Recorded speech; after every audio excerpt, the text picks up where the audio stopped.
Welcome to the Land Your Bet Sports Betting Show. 2 games here on Thursday that we're looking at in the NBA playoffs as we roll along. Not the best day on Wednesday. Only won one of these bets. I'm going to be honest with you. A couple things that did not go our way. OG Anunoby gets hurt. Jalen Brunson gets hurt. Tyrese Halliburton somehow picks up 2 rebounds late to go over. And everything just fell apart at that point. So we're going to look to make it back here on Thursday. You're going to have that live stream going as well. So make sure you do jump in there. Bring your bets. Jump in the comments. Let me know what you guys are looking at as always. I'll be going through the record there on Thursday as well in that live stream so we can talk about how we're doing. Still about 35 units up on the season and about 5.5 units up on the playoffs. So going to build on that here with a few of these best bets. I've got 5 of them for the 2 games that we've got on Thursday. Let's get into it. First bet I'm going with is actually a lean because I need to know if Jarrett Allen is playing. I'm going to be honest with you. I think this is still a good bet to take right now, but if Jarrett Allen is in, it is not a good bet. This is something that Evan Mobley does when he goes over the 10.5 boards when Jarrett Allen is not in. So unfortunately, this is one that we do need to wait on Allen's actual presence to get into that bet, but here's why. If he does not play, that is Jarrett Allen, then we're talking about a really good position for Evan Mobley coming off of a really nice 13 rebound game against the Celtics in which he barely played the fourth quarter because that thing was a blowout. This could still be a blowout. But even if that's the case, there's really only one solid rebounder on this team left outside of Tristan Thompson, who's only getting minutes to give Mobley a breather, as we saw in game 1. They're never going to be on the floor together.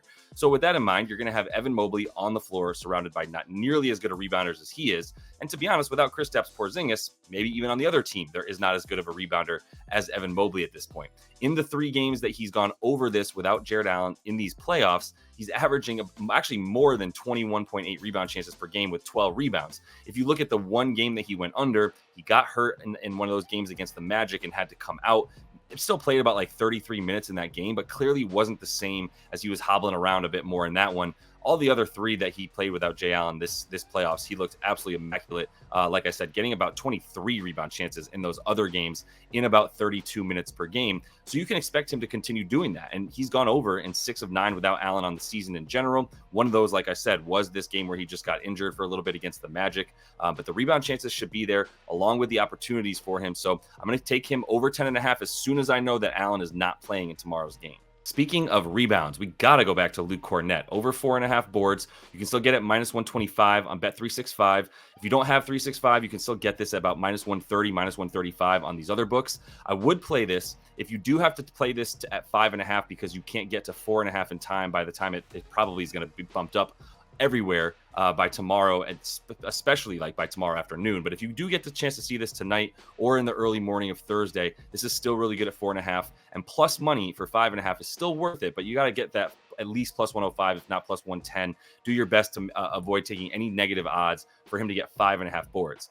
But what I love about this is that he's going to continue to get those chances with Kristaps out for the rest of the playoffs, right? He had 20 rebound chances in just 21 minutes in game 1. And I would argue he could have played more minutes, but he was a part of the guys that were resting in the fourth quarter after you got Xavier Tillman in and like O'Shea Brissett and even all those backups. Peyton Pritchard played the entirety of the fourth quarter. Luke Cornette didn't really need to be out there, and he is actually very important to what this team's rotation is going to be moving forward.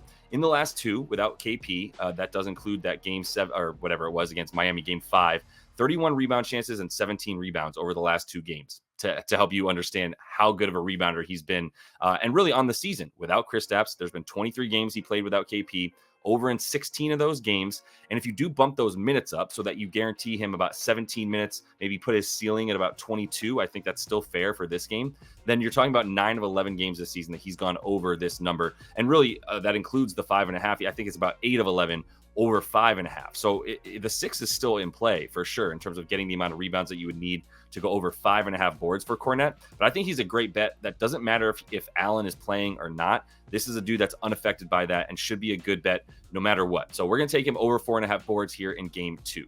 Final play here for Celtics Cavs. Going to go to Peyton Pritchard, who was a stud in this last game. Although, to be honest, he took 12 shots. He only made 5 of them. Still hit a lot of threes, which is why we got there on both these bets last game. So I like the over 1.5 threes because you still get plus 110 on FanDuel. So I'm splitting up the full unit. Half of the unit on the threes, half of the unit on over 7.5 points for Pritchard in this one.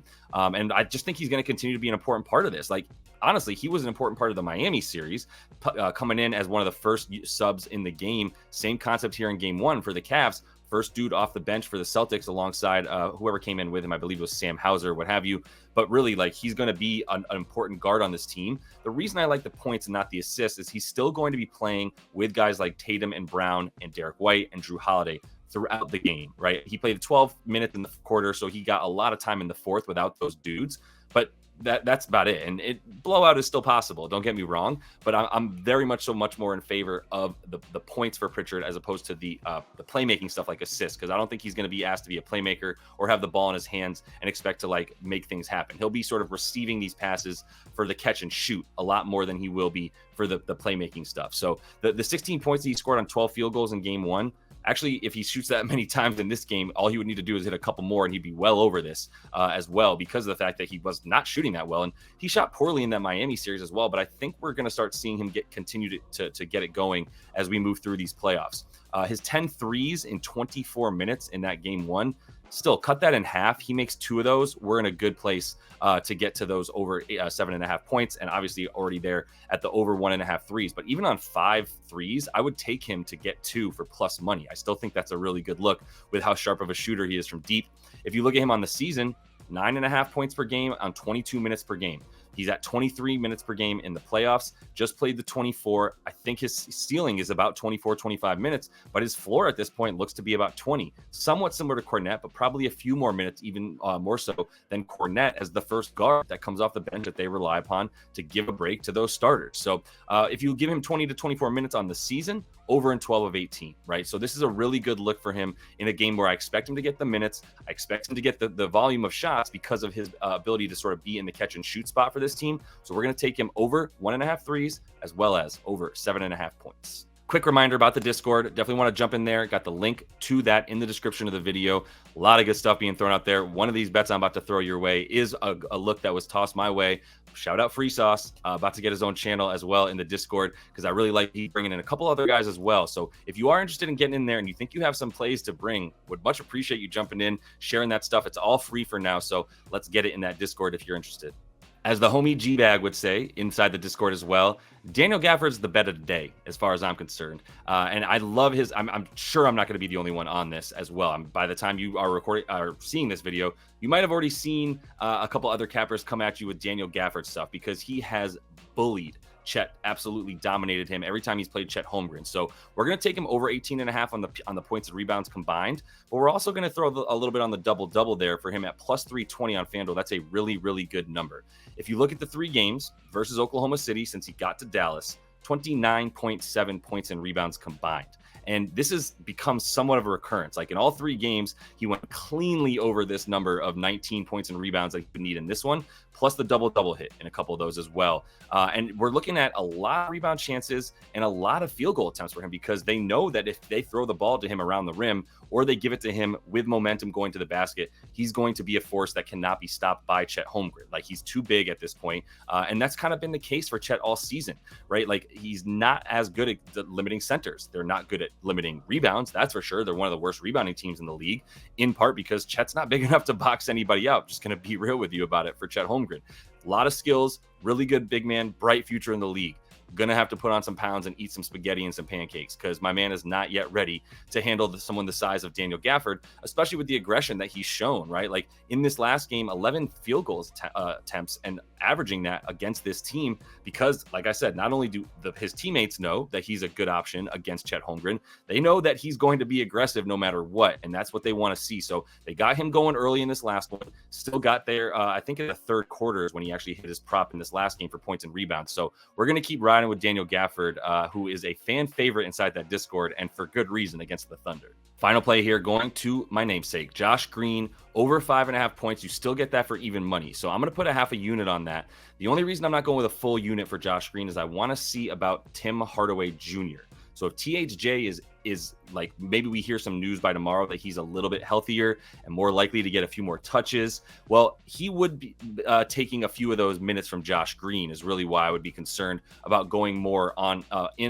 Josh Green's points a little bit heavier. Like right now, I'm good with the half a unit. See what happens with THJ tomorrow. We're going to see what happens at shoot around. Going to get some news out of shoot around about his health, hopefully, and see how he's doing there from Jason Kidd. But if he's not in, or he's not able to play more than the roughly like 17 minutes he played in this last game. And to be honest, like 5 of those minutes came in the fourth quarter in garbage time. So I don't even know if he would have gotten 17 if that game wasn't a blowout by the end of the third, like it was, right? And so either way, for Josh Green, without THJ, with him, like he's going to be a good option continuously throughout this series, because the Thunder defense is just worse against the corner three than anywhere else. And that's because of the high ball pressure that they play no matter who they're going up against, but especially when they play this Dallas team, because of the fact that those two dudes, Kyrie and Luka, or as we call them, Kyruka, are both playing up top above the break. So the pressure for this Oklahoma City defense is going to just be up the middle, all the way up to the top of the key. And then that means that behind them, which has been the case all season, they're going to give up a lot more corner threes.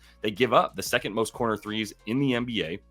And that's why Josh Green was really the main outlet for this team a lot in the second half, to be honest, but because he and Derrick Jones Jr. are very similar in this sense. But Josh Green has been a better offensive player the last couple games, especially. And I would say that they like him to continue to take those corner threes a bit more than DJJ, Derrick Jones Jr. So I do think he'll continue to be the beneficiary of Luka and Kyrie looking for the corners, right? Those overhead passes that Luka can make that barely anybody else in the league could probably make. Maybe like Jokic is the only other guy. That's going to be where he's looking in this one. So the thing here is the ball handler stuff as well, right? For Luka, he's going to be the pick and roll ball handler, and they give up the 7th fewest points per game due to the Thunder to that play type in that position. So Josh Green's a much better option to get the shots. He had 10 field goal attempts last game. 8 of them were from 3. So I do think he's good to hit at least one of those threes, which means we're in a good position at that point. If he shoots the ball 8 to 9 times, that's what Oklahoma City is going to do, is force him to be the one taking those shots. He was only 3 for 8 from deep, but boom, Bob's your uncle. 2 of those got us the 6 points that we needed, right? So we're going to go back to him to keep playing like that, keep being the outlet for these guys who need to find stuff with that high ball pressure from OKC, and take Josh Green to get 6 points in this one. And that is all the time that I have for you guys in this one. Quick reminder, as always, 25% off if you are not yet using props.cash, my favorite tool for finding all these player props and the info that I need in one spot, as opposed to having to go to like 10 different websites to get all the info that I need. Really solid work from those guys, getting us rebound chances, getting us potential assists, and all that stuff. So if you want 25% off your first month with props.cash, LYB24, super simple, really nice way to test it out for a nice cheap price to see if you do like it for the rest of these NBA playoffs, and then move right into getting it for the MLB. Or if you want to wait till NFL and NBA, obviously we can get back to it in the fall. But just wanted to run that by you guys. As always, jump in that Discord, subscribe to the page if you would, and liking this video is super helpful, obviously, to support the channel. So until I see you next, happy betting.